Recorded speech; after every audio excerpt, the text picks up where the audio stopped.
So Ajay, ನಿಮ್ಮ shade ಅನ್ನ ಈಗ ಕೊನೆಗೂ ನಾವು ಯಾವ್ದನ್ನ ನಂಬ್ಕೋಬೇಕು? ಲವರ್ ಬಾಯ್, ಆಕ್ಷನ್ ಅಥವಾ ಕಿಲ್ಲರ್ ಅಲ್ವಾ? ಯಾವ್ದನ್ನ ನಂಬ್ಕೊಳ್ಬೇಕು? ಹೇಳ್ತದೆ ಅಂತ ಪರಿಪೂರ್ಣ ಕಲಾವಿದ ಸರ್.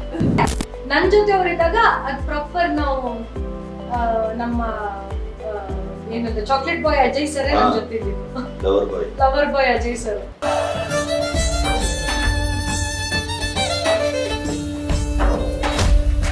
ವೈಲ್ಡ್ ಪಾರ್ಟ್ ಏನಿದೆ ಈ ಸಿನಿಮಾದಲ್ಲಿ, ಆ ಕಿಲ್ಲರ್ ವರ್ಷನ್ ನಾನು ನೋಡಿಲ್ಲ.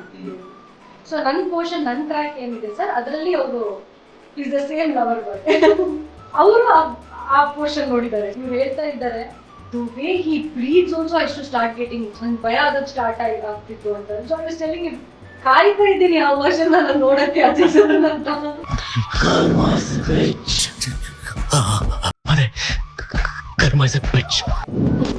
ನನಗೆ ಕ್ಯಾರವನ್ ನಲ್ಲಿ ಜೋರಾಗಿ ಮ್ಯೂಸಿಕ್ ಹಾಕ್ಬೇಕು ಅಂತ ಅಭ್ಯಾಸ. ಸ್ಪೀಕರ್ ಹಾಕ್ಬಿಟ್ಟು ನಾನು ತುಂಬಾ ಜೋರಾಗಿ ಲೌಡ್ ನಾಯ್ಸ್ ಹಾಕ್ತೀನಿ. ರೊಮ್ಯಾಂಟಿಕ್ ಫಿಲ್ಮ್ಸ್ ಶೂಟ್ ಮಾಡಬೇಕಾದ್ರೆ ನಾನು ರೊಮ್ಯಾಂಟಿಕ್ ಸಾಂಗ್ಸ್ ಈ ಥರದ ಆಕ್ಷನ್ ಫಿಲ್ಮ್ಸ್ ನನ್ನ ಪ್ಲೇ ಲಿಸ್ಟ್ ಇದೆ. ಆ ಥೀಮ್ ಮ್ಯೂಸಿಕ್ ಏನಿದಿಲ್ಲ, ಆ ಬೂಮ್ ಅಂದ್ರೆ ಅದ್ರಲ್ಲಿ ಬರೋದಕ್ಕೆ ಅದೊಂದು ಟ್ರಾನ್ಸ್ಫಾರ್ಮೇಶನ್, ಒಂದು ವಾರ್ಮ್ ಅಪ್ ತರ. ಕೊನೆಗೆ ನೀವು ಈಗ ಸೀರಿಯಲ್ ಕಿಲ್ಲರ್ ಅಂತ ಹೇಳೋದು ಮಾಡಿ ಎಕ್ಸ್ಪೀರಿಯನ್ಸ್ ಫಸ್ಟ್ ಸಿನಿಮಾನಲ್ಲಿ ಸೂರ್ಯ ಸರ್ ಹೇಳೋದು ತುಂಬಾ ಚೆನ್ನಾಗಿ ಮಾಡ್ತಾರೆ, ಈ ಸಲ ಇಮೋಟ್ ಮಾಡ್ತೀಯ ಚೆನ್ನಾಗಿ ಅಂತ. ತೆಲುಗುನಲ್ಲೂ ಎಲ್ರೂ ಹೇಳ್ತಾರೆ ನಿಮ್ ಕಾಸ್ಟ್ ಮಾಡಿದ್ದೆ ನಿಮ್ ಕಣ್ಣು ಅದಕ್ಕೋಸ್ಕರನೇ ಕಣ್ಣಲ್ಲೇ ಆಕ್ಟ್ ಮಾಡ್ಬೋದು. ಈ ಥರ ಪರ್ಸ್ನಲ್ ಆಗಿ ಇನ್ನ ಎಷ್ಟು ಜನ ಅವ್ನ ಲಿಸ್ಟಲ್ಲಿದ್ದಾರೋ ಗೊತ್ತಿಲ್ಲ.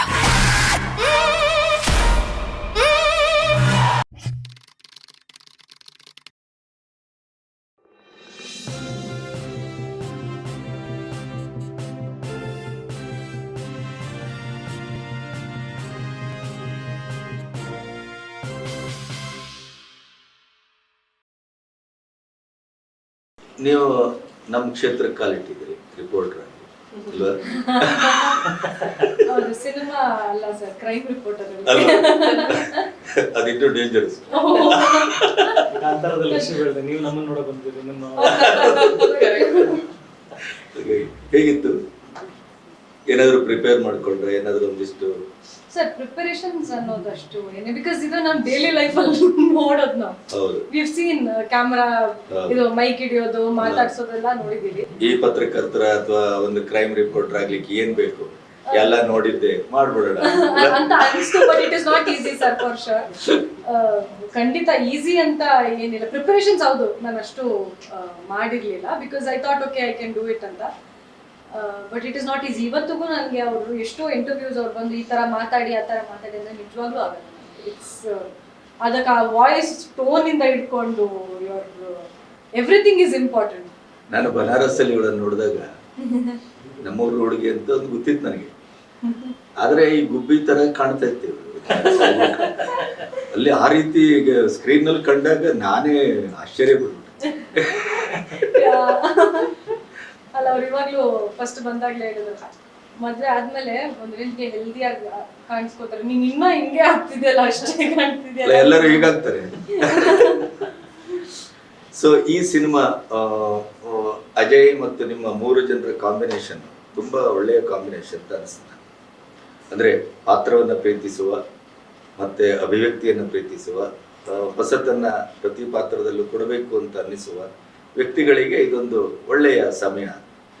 ಹೇಗಿತ್ತು ಆ ನಿಮ್ಮ ಕಾಂಬಿನೇಷನ್ ಮತ್ತು ಅನುಭವ? ಸೊ ನನಗೆ ಮತ್ತೆ ಅವ್ರಿಗೆ ಇದು ಕಾಂಬಿನೇಷನ್ ಇಲ್ಲ. ನನಗೆ ಅಜಯ್ ಸರ್ ಜೊತೆ ಥ್ರೂ ಔಟ್ ದ ಸಿನಿಮಾ ನಂದು ಅಜಯ್ ಸರ್ ಹೋಗಿದ್ದು. ಅಂಡ್ ನನ್ನ ಜೊತೆ ಅವರಿದ್ದಾಗ ಅದು ಪ್ರಾಪರ್ ನಾವು ನಮ್ಮ ಏನಂತ ಚಾಕ್ಲೇಟ್ ಬಾಯ್ ಅಜಯ್ ಸರ್ ನನ್ನ ಜೊತೆ ಇದ್ದಿದ್ದು. Lover boy Ajay sir.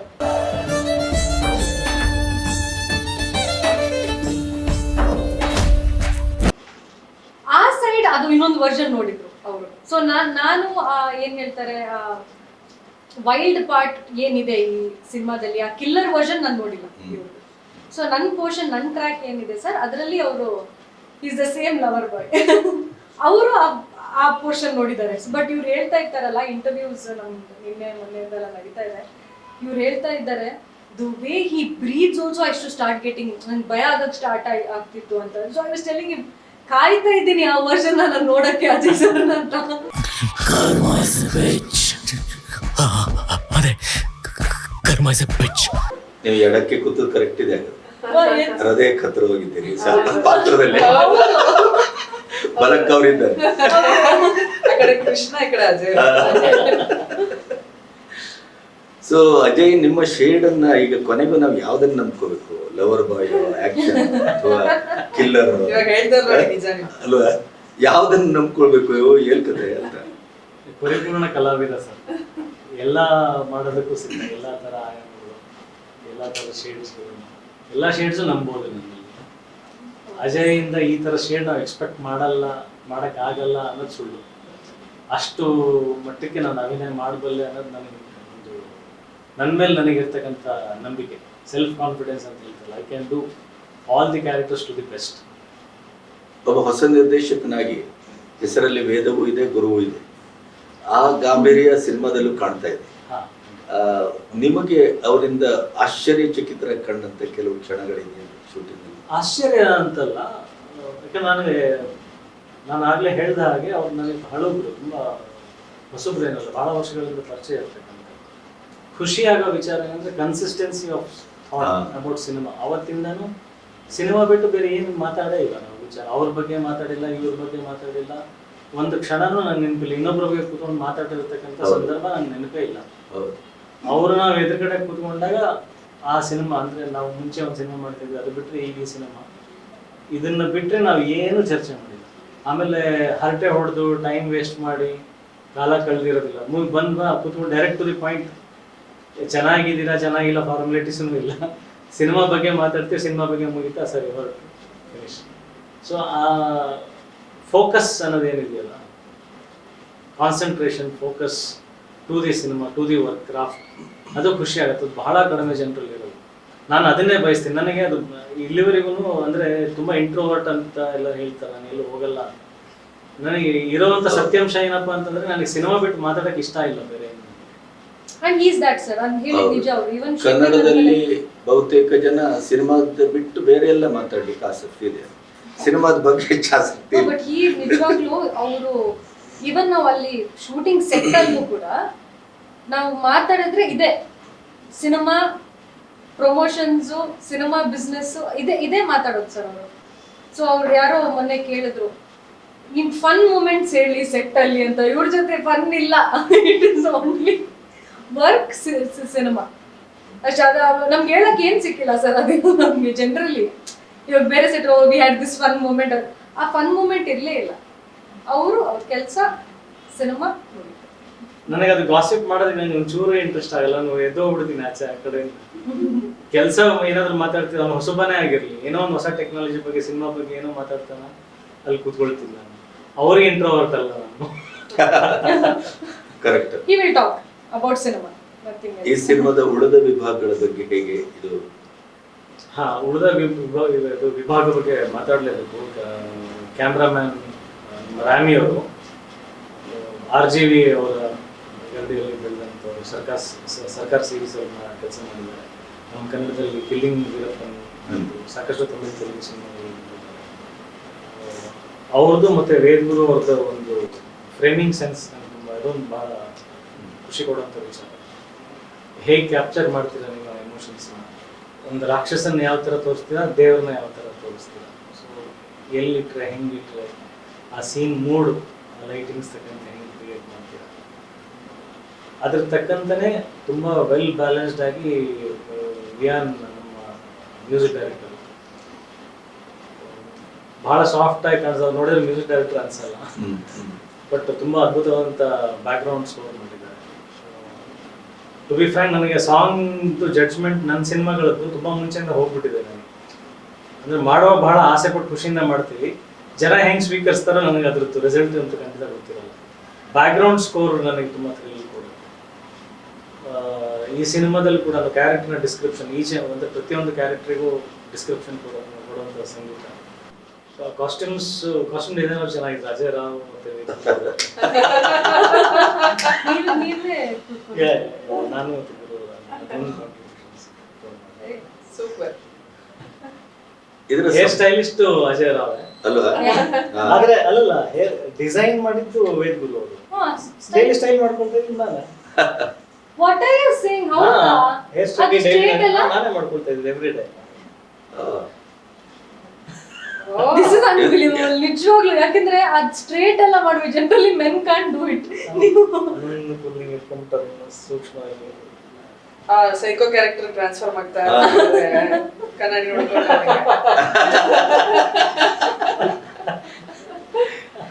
ಅದು ಅಭಿನಯ ಮತ್ತು ವ್ಯಕ್ತಿಶಃ ಎರಡು ಒಂದೇ ಆಗಿದೆ ಅಲ್ಲ? ಈ ಪಾತ್ರಕ್ಕೆ ಹೆಚ್ಚು ಏನಾದ್ರು ನೀವು ಪ್ರಿಪೇರ್ ಆಗ್ಬೇಕಾದ ಅವಶ್ಯಕ? ಈಗ ನೆನಪಾಯ್ತು, ಅಂದ್ರೆ ನಾನು ಬಹಳ ಇಂಟರ್ವ್ಯೂಗಳಲ್ಲಿ ಪ್ರಿಪರೇಷನ್ ಮಾಡಿಲ್ಲ ಅಂತ ಈಗ ನೆನಪಾಯ್ತು ನನಗೆ. ಇವ್ರು ಹೇಳಿದ್ರಲ್ಲ ಕ್ಯಾರವನ್ ಅಲ್ಲಿ ಹಿಂಗ್ ಮಾಡ್ತಾ, ಆಕ್ಚುಲಿ ಮಾಡ್ತಾ ಇದ್ದೆ. ನನಗೆ ಕ್ಯಾರವನ್ ನಲ್ಲಿ ಜೋರಾಗಿ ಮ್ಯೂಸಿಕ್ ಹಾಕೋದು ಒಂದು ಅಭ್ಯಾಸ ಇದೆ. ಸ್ಪೀಕರ್ ಹಾಕ್ಬಿಟ್ಟು ನಾನು ತುಂಬಾ ಜೋರಾಗಿ ಲೌಡ್ ನಾಯ್ಸ್ ಹಾಕ್ತೀನಿ. ರೊಮ್ಯಾಂಟಿಕ್ ಫಿಲ್ಮ್ಸ್ ಶೂಟ್ ಮಾಡಬೇಕಾದ್ರೆ ನಾನು ರೊಮ್ಯಾಂಟಿಕ್ ಸಾಂಗ್ಸ್ ಹಾಕ್ತೀನಿ. ಈ ತರದ ಆಕ್ಷನ್ ಫಿಲ್ಮ್ಸ್ ನನ್ನ ಪ್ಲೇ ಲಿಸ್ಟ್ ಇದಾವೆ. ಆ ಥೀಮ್ ಮ್ಯೂಸಿಕ್ ಏನಿದಿಲ್ಲ, ಆ ಗೂಂಗ್ ಅಂದ್ರೆ ಅದ್ರಲ್ಲಿ ಬರೋದಕ್ಕೆ ಗೊತ್ತಾಯ್ತು. ಅದೊಂದು ಟ್ರಾನ್ಸ್ಫಾರ್ಮೇಶನ್, ಒಂದು ಹೆಲ್ಪ್, ವಾರ್ಮ್ ಅಪ್ ತರ ಅದು. ಪುಣ್ಯಕ್ಕೆ ನೀವು ಈಗ ಸೀರಿಯಲ್ ಕಿಲ್ಲರ್ ಅಂತ ಹೇಳುವುದು ಅದ್ರಲ್ಲಿ ಮಾಡಿ ಎಕ್ಸ್ಪೀರಿಯನ್ಸ್ ತಗೊಳ್ಳಿ.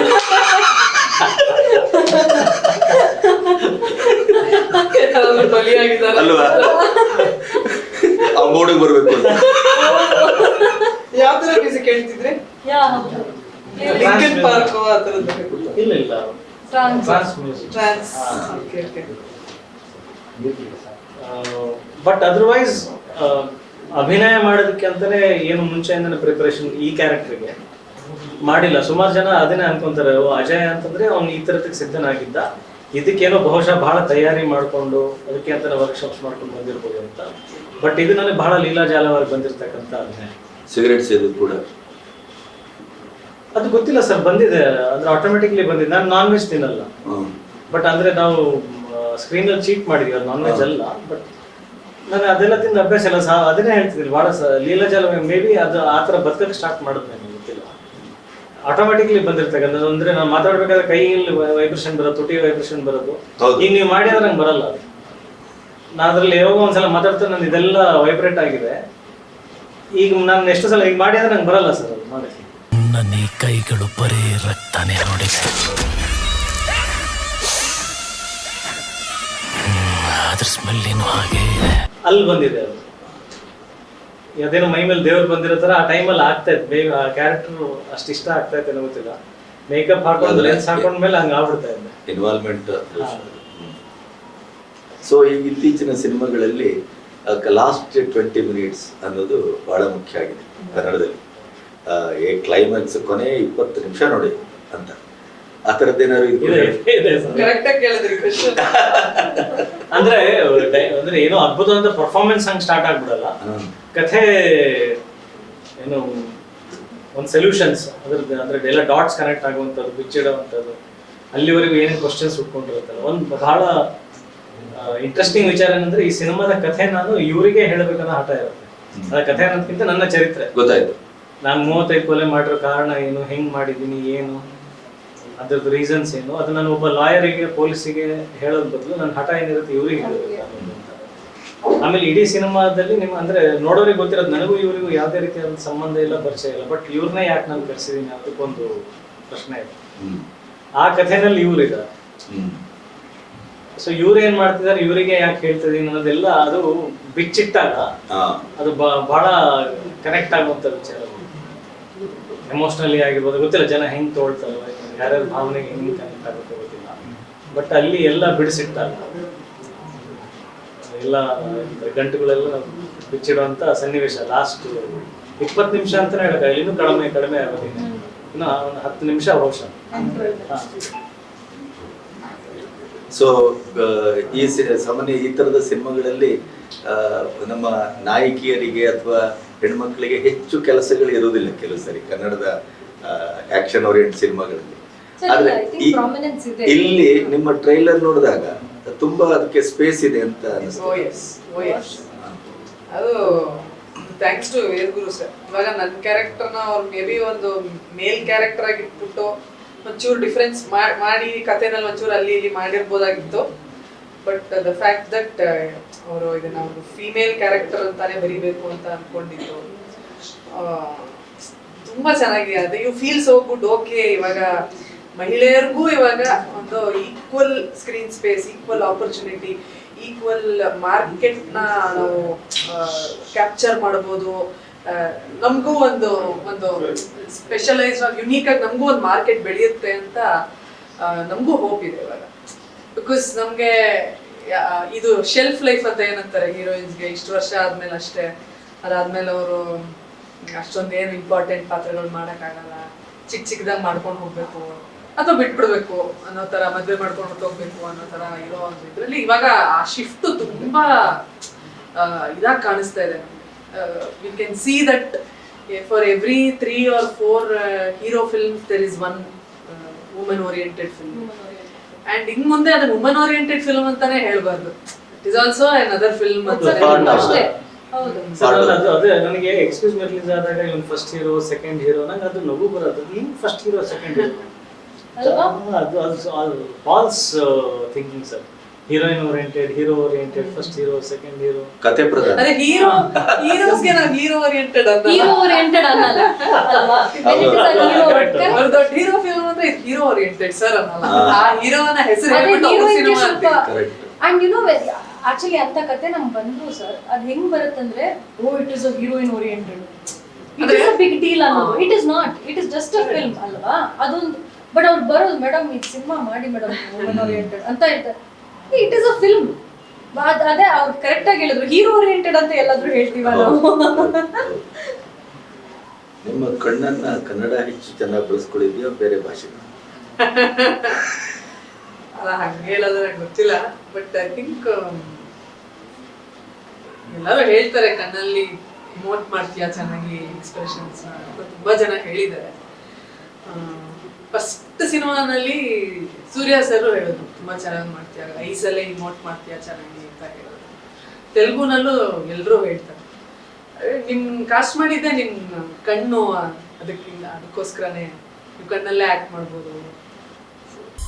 ಈ ಥರ ಪರ್ಸ್ನಲ್ ಆಗಿ ಇನ್ನ ಎಷ್ಟು ಜನ ಅವ್ನ ಲಿಸ್ಟಲ್ಲಿದ್ದಾರೋ ಗೊತ್ತಿಲ್ಲ.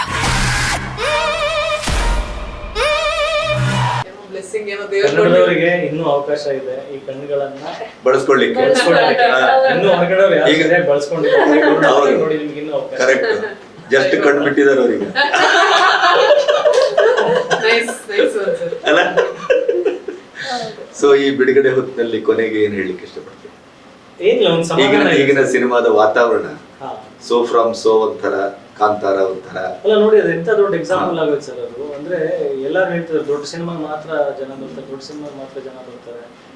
ಅದು ಚಿಕ್ಕ ಸಿನಿಮಾ ದೊಡ್ಡ ಸಿನಿಮಾ, ಚಿಕ್ಕ ಸಿನಿಮಾ ದೊಡ್ಡ ಸಿನಿಮಾ ಆಗ್ಬಿಡುತ್ತಲ್ಲ. ಕೋಟಿಯ ಒಳಗಡೆನೆ ಸಿನಿಮಾ 140 ಕೋಟಿ ಮಾಡ್ಬೋದು. ಆಮೇಲೆ ಯಾರು ಬೇಕು ಏನಾದ್ರು ಮಾತಾಡ್ಕೊಳ್ಳಿ ಸರ್, ಸಿನಿಮಾದಲ್ಲಿ ದಮ್ಮಿದ್ದಿಲ್ಲ, ಫ್ಲೂಕ್ ಆಯ್ತು ಅಥವಾ ನಿಜವಾಗಿ ಏನೇ ವಾಟ್ ಎವರ್ ಸರ್, ಜನ ಹಿಟ್ ಸಕ್ಸಸ್ ಅಲ್ವಾ? ಆಮೇಲೆ ಒಂದು ಅಜಯ್, ನೀವು ಬದುಕಿನ ಸಹಜವಾದ ರಿದಮ್ ಇದೆಯಲ್ಲ, ಅದು ಕಥೆಯ ಎಳೆಗಳು. ನೀವು ಅದು ಹುಕ್ಕುಳ ಬಳ್ಳಿ. ನೀವು ಅದನ್ನು ಬಿಟ್ಟು ಯಾವುದನ್ನು ಆಕಾಶದಿಂದ ಕಥೆಯನ್ನ ಉದುರಿಸಲಿಕ್ಕೆ ಸಾಧ್ಯವೇ ಇಲ್ಲ. ನೀವು ಬದುಕಿಂದಲೇ ಕಟ್ಟಬೇಕು. ಅದಕ್ಕೆ ಅದೊಂದು ಒಳ್ಳೆ ಉದಾಹರಣೆ. ಇಲ್ಲ, ದೊಡ್ಡ ನೀವು ಹೇಳಿದ್ರು ನಿಜವಾಗ್ಲೂ ದೊಡ್ಡ ಉದಾಹರಣೆ ಸರ್. ಎಲ್ಲ ಫಿಲ್ಮ್ ಮೇಕರ್ಸ್ ಅದನ್ನೇ ಅರ್ಥ ಮಾಡ್ಕೋಬೇಕು. ನಾನು ಯುದ್ಧಕಾಂಡ ಇಂಟರ್ವ್ಯೂಸ್ ನಲ್ಲೂ ಕೂಡ ಅದನ್ನೇ, ಅಂದ್ರೆ ಬಹುತೇಕ ಅಲ್ಲಿಂದ ಹೇಳಕ್ ನಾನು ಪ್ರಾರಂಭ ಮಾಡಿದ್ದು. ಹೂಡಿಕೆ ಮಾಡಬೇಕಾದ್ರೆ ಫಸ್ಟ್ ನೀವು ಕಥೆ ಮೇಲೆ, ಬರಹಗಾರರ ಮೇಲೆ, ನಿರ್ದೇಶಕರ ಮೇಲೆ ಹೂಡಿಕೆ ಮಾಡಬೇಕು. ಅದನ್ನ ನಂಬಿ ಕಥೆಯನ್ನ, ಬರವಣಿಗೆನೇ ನಂಬದೆ ಬರೀ ಸ್ಟಾರ್ಡಮ್ ಮೇಲೆ, ಮಾರ್ಕೆಟ್ ವ್ಯಾಲ್ಯೂಸ್ ಮೇಲೆ ಹಾಕೊಂಡ್ರೆ ಸಿನಿಮಾ ಹಂಗೆ ನಿಲ್ಲಕ್ಕೆ ಸಾಧ್ಯ ಇಲ್ಲ ಸರ್. ಕಂಟಿನ್ಯೂ ಸಿನಿಮಾಗಳು ಪ್ರೊಡಕ್ಷನ್ ಆಗ್ಬೇಕಂತಂದ್ರೆ ಚಿಕ್ಕ ಬಜೆಟ್ನಲ್ಲೇ ದೊಡ್ಡದು ಮಾಡುವಂಥ ಪ್ರಯತ್ನಗಳು ಮಾಡಬೇಕು. ಕಥೆ ದೊಡ್ಡದಾಗಬೇಕು. ದುಡ್ಡು ಸುರಿದಕ್ಕೆ ಮಾತ್ರ ಕಥೆ ದೊಡ್ಡದಾಗಲ್ಲ, ಕಥೆನೇ ದೊಡ್ಡದಿ. ಅದಕ್ಕೆ ಏನೇ ಮಾಡಿದ್ರೆ ಕಥೆನೇ. ಸೊ ಆ ಬರವಣಿಗೆಗೆ ನಂಬಿ ಮಾಡುವಂಥ ಕೆಲಸ ಆಗಬೇಕು. ಅದು ಈಗಿನ ರಾಧೆನೂ ಅದೇ ಪ್ರಯತ್ನ. ಎಲ್ಲರೂ ಬರವಣಿಗೆನೇ ನಂಬಿ, ನಾನು ಕೂಡ ಆ ಪಾತ್ರನೇ ನಂಬಿ ಕೆಲಸ ಮಾಡಿರ್ತಕ್ಕಂಥದ್ದು. ನಮ್ಮ ವೇಲ್ಮೂರು ಕೂಡ ಅವರೇ ಹಣ ಹಾಕಿರ್ತಕ್ಕಂಥದ್ದು, ಯಾರು ಮುಂದೆ ಬರದೇ ಇದ್ದಾಗ. ನನಗೇನು ಯುದ್ಧಕಾಂಡ ಪರಿಸ್ಥಿತಿ ಆಯಿತು, ಯಾರು ಹೂಡಿಕೆ ಮಾಡಕ್ಕೆ ಬರಲಿಲ್ಲ, ಹಾಗಾಗಿ ನಾನೇ ನಿರ್ಮಾಣ ಮಾಡಬೇಕಾಯ್ತು. ಇಲ್ಲೂ ಕೂಡ ಅದೇ ಸೇಮ್ ಕಾಪಿ ಪೇಸ್ಟ್ ಅಷ್ಟೇ. ಅವರು ಪಾಪ ಯಾರು ಮಾಡದೇ ಇದ್ದಾಗ ನಾವು ನಂಬಿದ್ವಿ ಇದು ಒಳ್ಳೆ ಸಿನಿಮಾ ಆಗುತ್ತೆ ಅಂತ. ಅದೇ ಥರ ಬೇರೆ ಯಾರು ನಮ್ಮದೇ ಇದ್ದಾಗ ನಿಲ್ಸೋದು ಬೇಡ, ಇದು ಬರ್ಬೇಕು, ತೆರೆ ಮೇಲೆ ಬರ್ಬೇಕು ಅನ್ನೋ ಕನಸು ನೋಡಿ ಎಷ್ಟು ದೊಡ್ಡದು. ಕುಗ್ಗದೆ ಹಿಗ್ಗದೆ ಯಾರು ಬರಲಿಲ್ಲ ಅಂದ್ರೆ ನನ್ನ ಕತೆ ಚೆನ್ನಾಗಿಲ್ವೇನೋ ಅನ್ಕೊಂಡು ಕೂಡ್ಬೋದಾಗಿತ್ತಲ್ಲ. ಏನೋ ಒಂದು ಪ್ರಯತ್ನ ಮಾಡಿ ಇದನ್ನ ತೆರೆ ಮೇಲೆ ತರ್ತೀನಿ ಅನ್ನೋ ಒಂದು ಪ್ರಯತ್ನ. ಸೊ ಅದಕ್ಕೆ ನಾವೆಲ್ಲರೂ ಸಾಥ್ ಕೊಟ್ಟಿದ್ದೀವಿ, ಆ ನಂಬಿಕೆಯಿಂದ ಕೆಲಸ ಮಾಡಿ. ನಮ್ಮ ದಕ್ಷಿಣ ಕನ್ನಡದ ಹುಡುಗರೆಲ್ಲ ಅವರವ್ರ ಕಾಲ ಮೇಲೆ ನಿಂತು ಬಂದಿದ್ದು. ಈಗ ನೀವು ರಿಷಭನ್ ತಗೊಳ್ಳಿ, ರಕ್ಷಿತ್ ತಗೊಳ್ಳಿ, ರಾಜ್ ತಗೊಳ್ಳಿ, ಯಾರು ನಾನು ಯಾಕೆ ಈ ಮಾತನ್ನು ಹೇಳ್ತೀನಿ ಅಂದ್ರೆ, ಕೊನೆಗೂ ನಿಮ್ಮನ್ನ ಎದುರುಗಡೆ ನಂಬಲಿಲ್ಲ ಅಂತ ಆದ್ರೆ ನಿಮ್ಮನ್ನ ನೀವು ನಂಬಲೇಬೇಕು. ಅದು ಕೊನೆಯ ಅಟೆಂಪ್ಟ್. ಅದು ನಮ್ಮ ಮೇಲೆ ನಮಗೆ ನಂಬಿಕೆ ಇಲ್ಲ, ನಮ್ಮನ್ನ ನಾವೇ ಮೆಚ್ಚದೆ ಇದ್ರೆ ಬೇರೆ ಎಲ್ಲಿಂದ ಮೆಚ್ತಾರೆ ಸರ್? ಕನ್ನಡಿಯಲ್ಲಿ ನೋಡ್ಕೊಂಡು ಅವ್ರು ನಾ ಚೆನ್ನಾಗಿ ಕಾಣಿಸ್ತೀನಿ ನನಗೆ ಅನ್ಸ್ಬೇಕು. ಕರೆಕ್ಟ್. ಆಮೇಲೆ ತಾನೇ ನಾನು ಹೀರೋ ಆಗಿ ಬಂದಿರೋದು.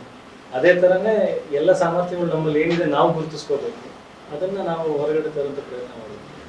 ಇದು ರಾಧೇನೂ ಒಂದು ಪ್ರಾಮಾಣಿಕ ಪ್ರಯತ್ನ. 21ನೇ ತಾರೀಕು ಬರ್ತಾ ಇದೆ, ನಮಗೆ ಖುಷಿ ಇದೆ, ನೆಮ್ಮದಿ ಇದೆ, ಜನನೂ ಅದೇ ತರ ಮೆಚ್ತಾರೆ ಅನ್ನೋದು ನಂಬಿಕೆ. ಹಾಗೆ ನಿಜ ಆಗ್ಲಿ, ನೀವು ಆಶೀರ್ವಾದ ಮಾಡಿ ಅಷ್ಟೇ. So wish you all the best. Thank you sir. Thank you. Thank you.